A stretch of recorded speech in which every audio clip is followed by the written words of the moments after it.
हाँ, राधे राधे। आज मार्गशीर्ष माह का शुक्रवार है और आज आपने सुनेंगे अन्नपूर्णा माता की व्रत कथा। इस व्रत को करने से आयु, लक्ष्मी और श्रेष्ठ संतान की प्राप्ति होती है। अन्नपूर्णा व्रत के प्रभाव से पुरुष को पौत्र तथा धन आदि का वियोग कभी भी सहन नहीं करना पड़ता। जो व्यक्ति इस उत्तम व्रत को करते हैं उनकी श्री लक्ष्मी सदैव बनी रहती है। अन्नपूर्णा माता की पूजा करने से कभी भी माता लक्ष्मी का विनाश नहीं होता और कभी भी उन्हें आर्थिक तंगी, कलह कलेश का सामना नहीं करना पड़ता और ना ही उनकी संतान का विनाश होता है। जिनके घर में यह अन्नपूर्णा व्रत की कथा होती है उस घर को माता अन्नपूर्णा कभी भी नहीं त्यागती और उनके घर में सदैव माता अन्नपूर्णा का निवास रहता है। आइए सुनते हैं माँ अन्नपूर्णा की कथा और फिर सुनेंगे संतोषी माता की कथा। कथा प्रारंभ करने से पहले सभी माता बहनों से अनुरोध है कि कमेंट बॉक्स में जय हो माँ अन्नपूर्णा की और संतोषी माता की जय अवश्य लिखें। बोलो अन्नपूर्णा माता की जय। एक समय की बात है कि काशी निवासी धनंजय की पत्नी का नाम सुलक्षणा था। उसे अन्य सब सुख की प्राप्त थे, केवल निर्धनता ही उसके दुख का एकमात्र कारण था।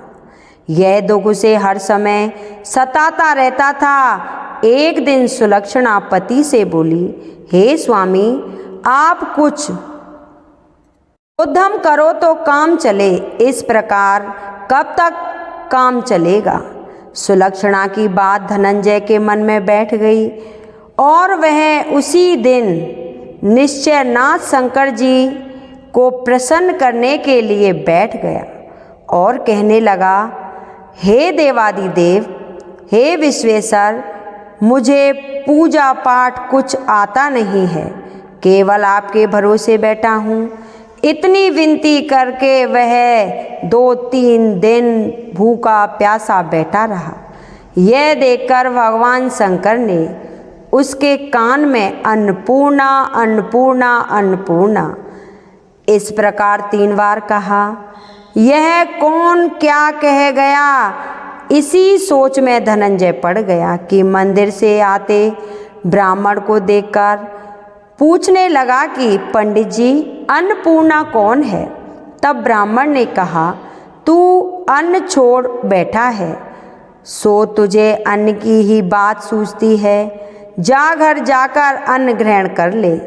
धनंजय घर गया, स्त्री से सारी बात कही।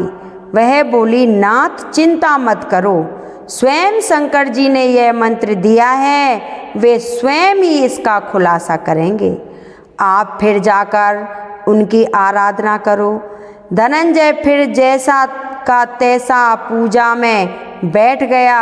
रात्रि में शंकर जी ने आज्ञा दी और कहा, तू पूर्व दिशा में चला जा। वह अन्नपूर्णा का नाम जपता जपता और रास्ते में फल खाता, झरनों का पानी पीता जाता, इस प्रकार कितने ही दिनों तक चलता गया। वहाँ उसे चांदी सी चमकती वन की शोभा देखने में आई, सुंदर सरोवर देखने में आई। उसके किनारे कितनी ही अप्सराएं झुंड बनाए बैठी थीं। एक कथा सुनती और सब मिलकर माँ अन्नपूर्णा इस प्रकार बार बार कहती। वह अगहन मार्गशीर्ष मास की उज्जैली रात्रि थी और आज से ही व्रत का आरंभ था। जिस शब्द की खोज करने वह निकला था वह उसे वहाँ सुनने को मिला। धनंजय ने उनके पास जाकर पूछा, हे देवियों, आप यह क्या करती हो। उन सब ने कहा, हम सब माँ अन्नपूर्णा का व्रत करती हैं। धनंजय ने पूछा, व्रत पूजा करने से क्या होता है। यह किसी ने किया भी है, इसे कब किया जाता है, कैसा व्रत है, मैं और कैसे विधि है, मुझसे भी विस्तार पूर्वक बताओ। वे कहने लगी, इस व्रत को सब कोई कर सकते हैं। 21 दिन के लिए 21 गांठ का सूत्र लेना चाहिए। 21 दिन यदि ना बने तो एक दिन उपवास करे। यह भी ना बने तो केवल कथा सुनकर प्रसाद ले। निराहार रहकर कथा कहें। कथा सुनने वाला कोई ना मिले तो पीपल के पत्ते को रख सुपारी या घृत कुमारी कुवार पाठ वृक्ष को सामने कर, दीपक को साक्षी कर, सूर्य, गाय, तुलसी या महादेव को बिना कथा सुनाए मुख में दाना न डाले। यदि भूल से कुछ पड़ जाए तो एक दिवस फिर उपवास करे। व्रत के दिन क्रोध ना करे और झूठ ना बोले। धनंजय बोला, इस व्रत के करने से क्या होगा? वे कहने लगी, इसके करने से अंधों को नेत्र मिले, लूलों को हाथ मिले, निर्धन के घर धन आए, बांझन को संतान मिले, मूर्ख को विद्या आए। जो जिस कामना से व्रत करेगा माँ उसकी इच्छा पूर्ण करती है। वह कहने लगा, अरे बहनों, मेरे पास भी धन नहीं है, विद्या नहीं है, कुछ भी तो नहीं है। मैं तो दुखिया ब्राह्मण हूँ। मुझे इस व्रत का सूत दोगी? हाँ भैया, तेरा कल्याण हो, हम तुम्हें अवश्य देंगे। ले इस व्रत का मंगल सूत ले। धनंजय ने व्रत किया। व्रत पूरा हुआ तभी सरोवर में से 21 खंड की सुवर्णी सीढ़ी हीरा मोती जड़ी हुई प्रकट हुई। धनंजय जय अन्नपूर्णा अन्नपूर्णा कहता जाता था। इस प्रकार कितनी ही सीढ़ियाँ उतर गया तो क्या देखता है कि करोड़ों सूर्यों से प्रकाशमान अन्नपूर्णा का मंदिर है।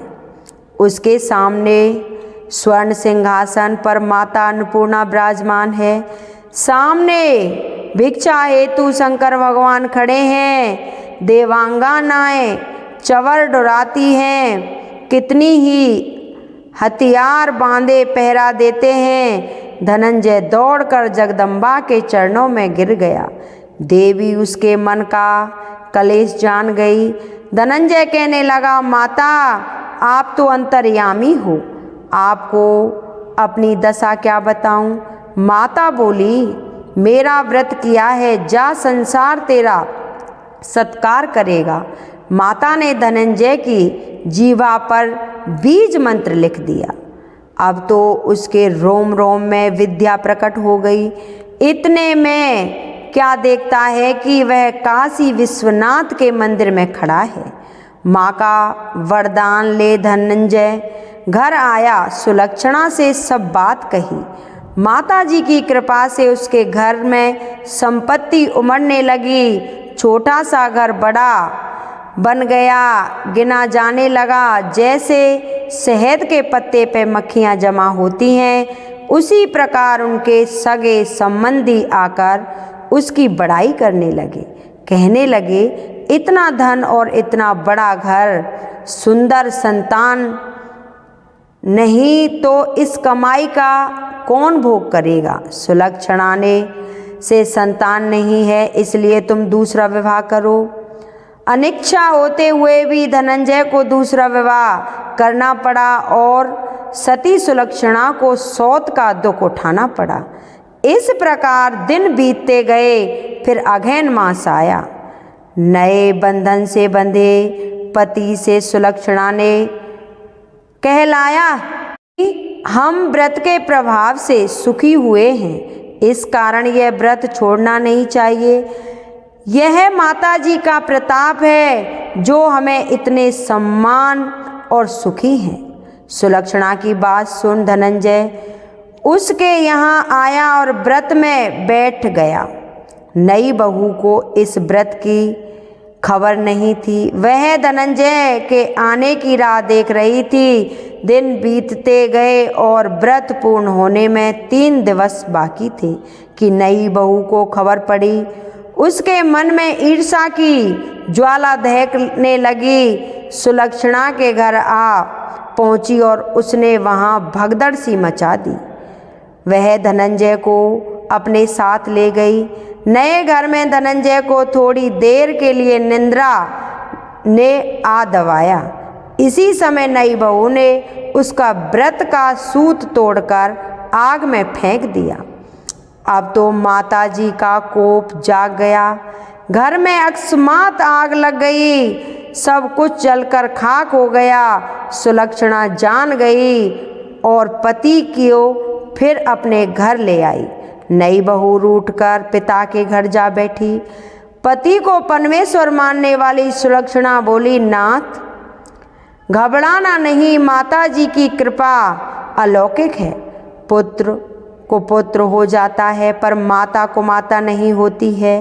अब आप श्रद्धा और भक्ति से आराधना शुरू करो, वे जरूर हमारा कल्याण करेंगी। धनंजय फिर माता के पीछे पड़ गया। फिर वहीं सरोवर सीढ़ी प्रकट हुई, उसमें माँ अन्नपूर्णा कहकर वहाँ उतर गया। वहाँ जा माताजी के चरणों में रुदन करने लगा। माता प्रसन्न हो गई और बोली, यह मेरी स्वर्ण की मूर्ति ले, उसकी पूजा करना, तू फिर सुखी हो जाएगा। जा, तुझे मेरा आशीर्वाद है। तेरी स्त्री सुलक्षणा ने श्रद्धा से मेरा व्रत किया है, उसे मैंने पुत्र दिया है। धनंजय ने आंखें खोली तो खुद को काशी विश्वनाथ के मंदिर में खड़ा पाया।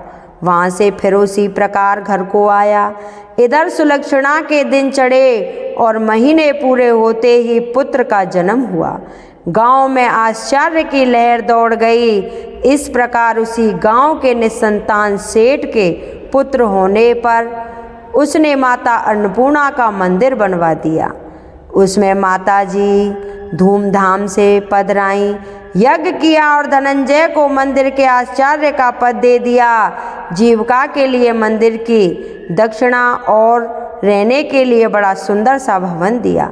धनंजय स्त्री पुत्र सहित वहाँ रहने लगा। माताजी की चढ़ावे में भरपूर आमदनी होने लगी। उधर नई बहू के पिता के घर डाका पड़ सब लूट लिया। वे भीख मांगकर पेट भरने लगे। सुलक्षणा ने यह सुना तो उन्हें बुलावा भेजा, अलग घर में रख लिया और उनके अन्न वस्त्र का प्रबंध कर दिया।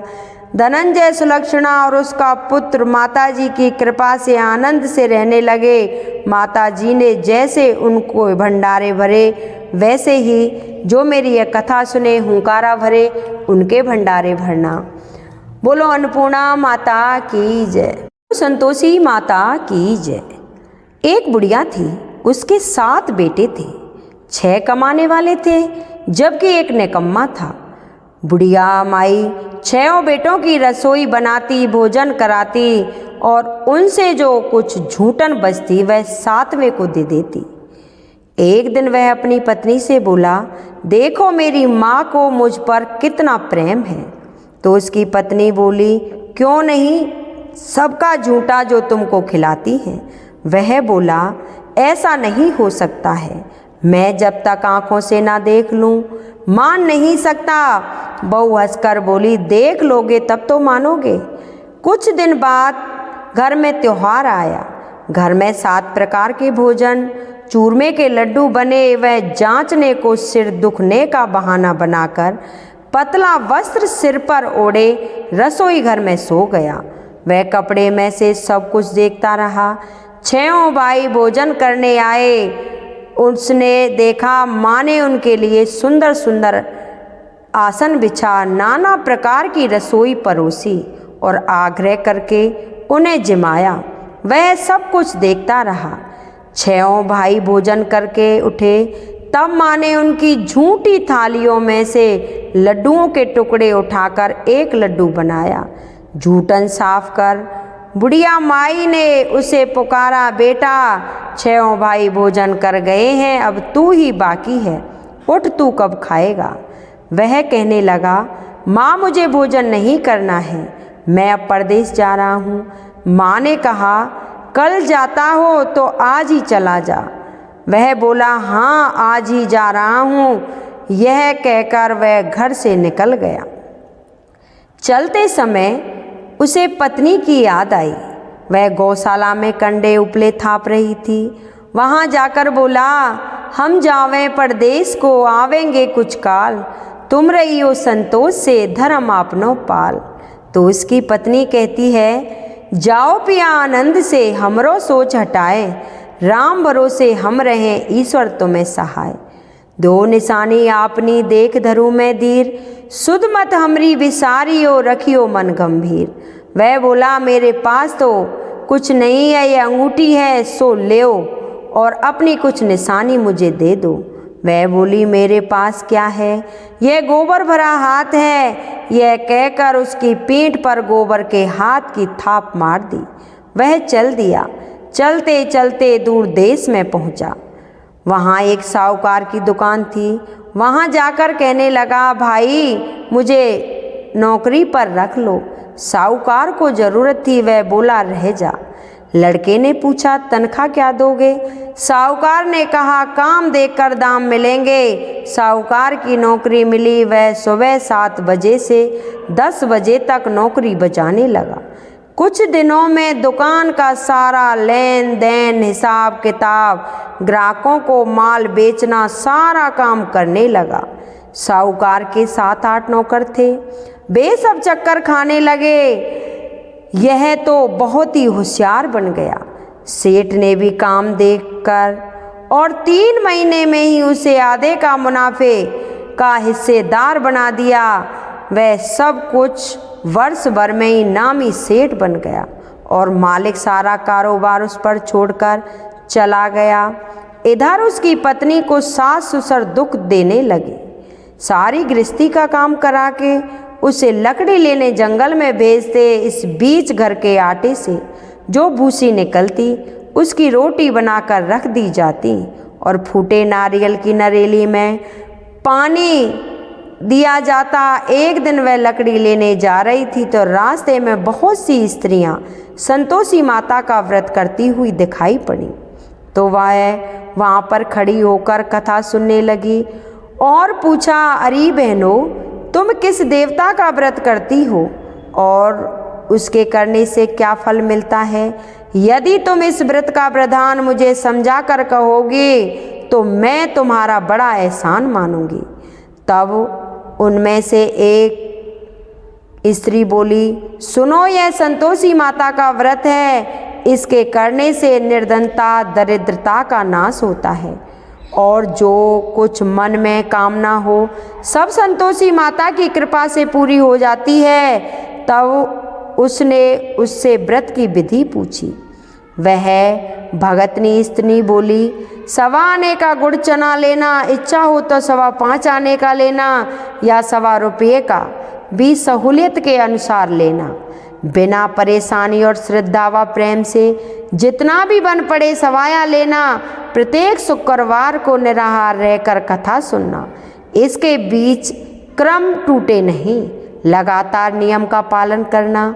सुनने वाला कोई ना मिले तो घी का दीपक जला उसके आगे जल के पात्र को सामने रखकर कथा कहना। जब कार्य सिद्ध ना हो नियम का पालन करना और कार्य सिद्ध हो जाने पर व्रत का उद्यापन करना।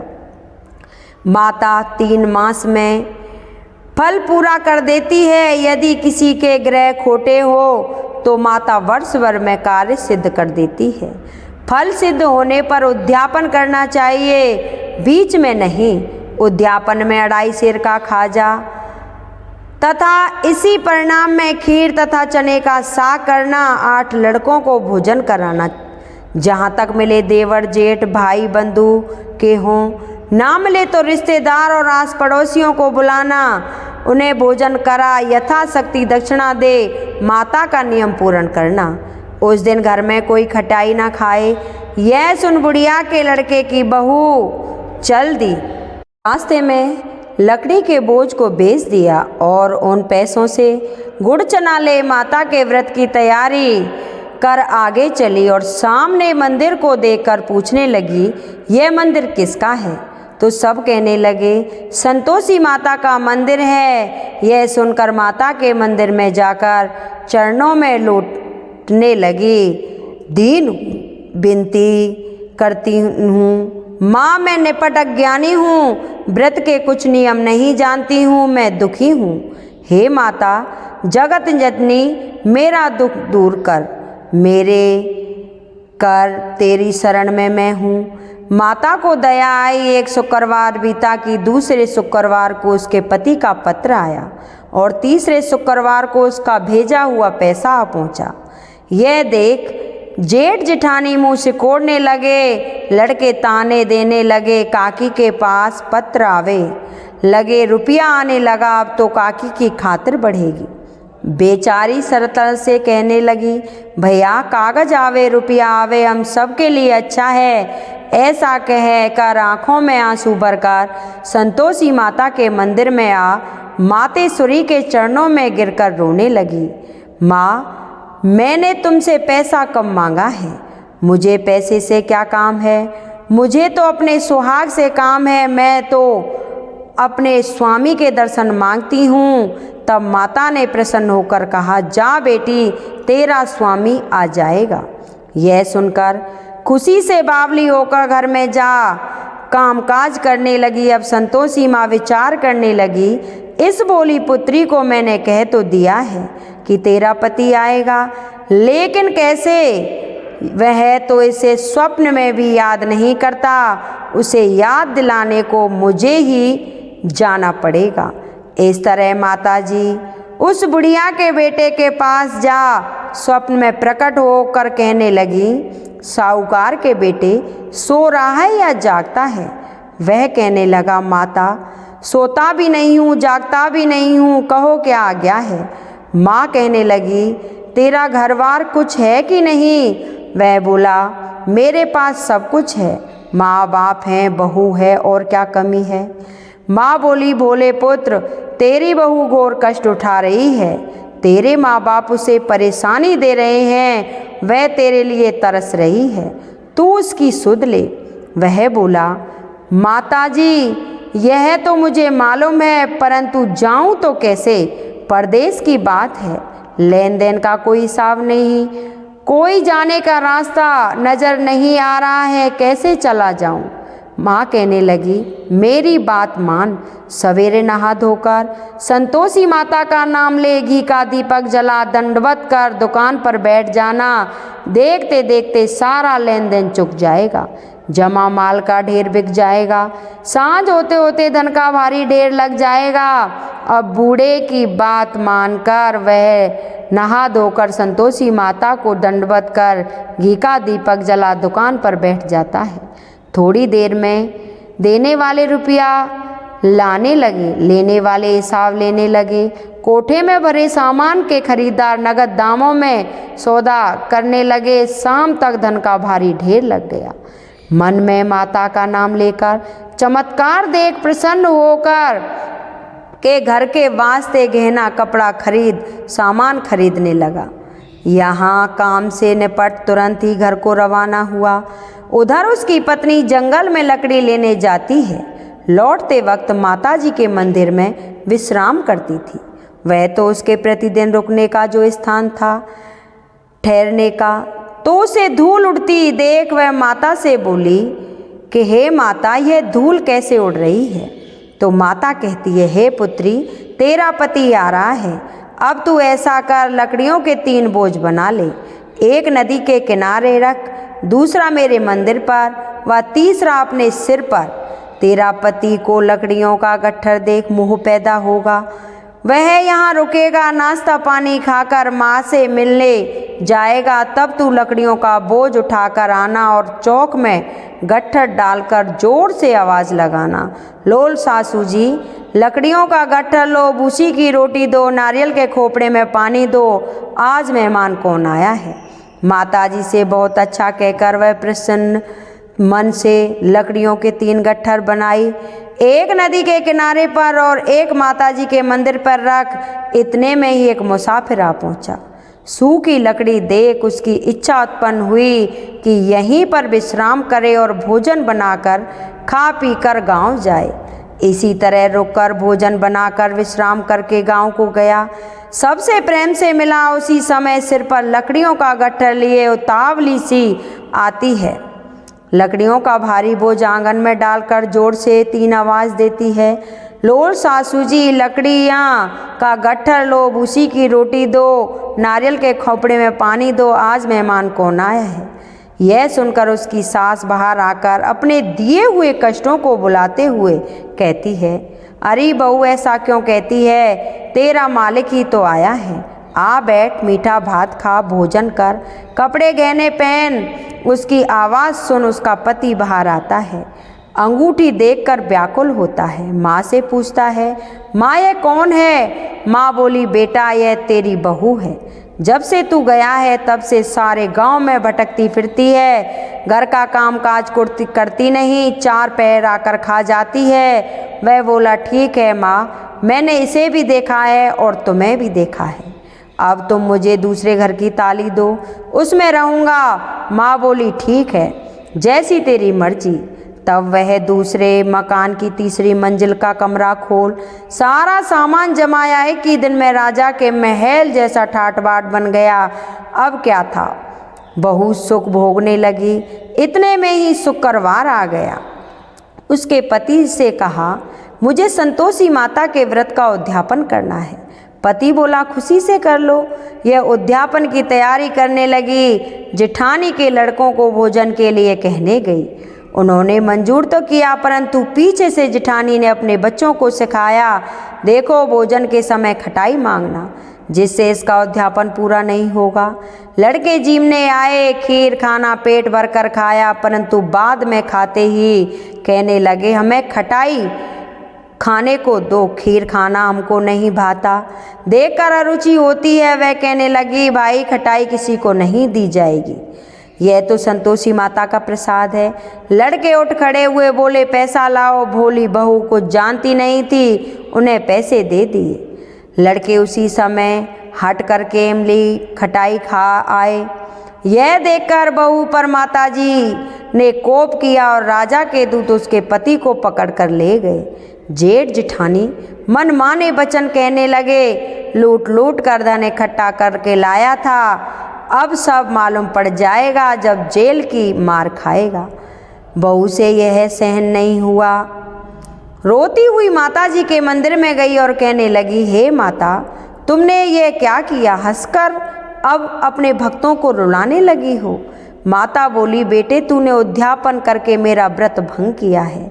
वह कहने लगी, माता मैंने कुछ अपराध किया है, मैंने तो भूल से लड़के को पैसे दे दिए थे, मुझे क्षमा करो, मैं फिर से तुम्हारा उद्यापन करूँगी। माँ बोली, अब भूल मत करना। वह कहती है, अब भूल नहीं होगी, अब बताओ वे कैसे आवेंगे। माँ बोली, जा पुत्री, तेरा पति तुझे रास्ते में आता मिलेगा। वह निकल कर राह में पति आता मिला। वह पूछने लगी, कहाँ गए थे। वह कहने लगा, इतना धन जो कमाया है उसका टैक्स राजा ने मांगा था, वह भरने गया था। वह प्रसन्न हो बोली, भला हुआ, अब घर को चलो। कुछ दिनों बाद फिर शुक्रवार आया। वह बोली, मुझे फिर माता का उद्यापन करना है। पति ने कहा, करो। बहू फिर जेठ के लड़कों को भोजन को कहने गई। जेठानी ने 1-2 बातें सुनाई और सब बच्चों को सिखा दिया कि तुम सब लोग पहले ही खटाई मांगना। लड़के भोजन से पहले कहने लगे, हमें खीर खाना अच्छा नहीं लगता, हमारा जी बिगड़ता है, कुछ खटाई खाने को दो।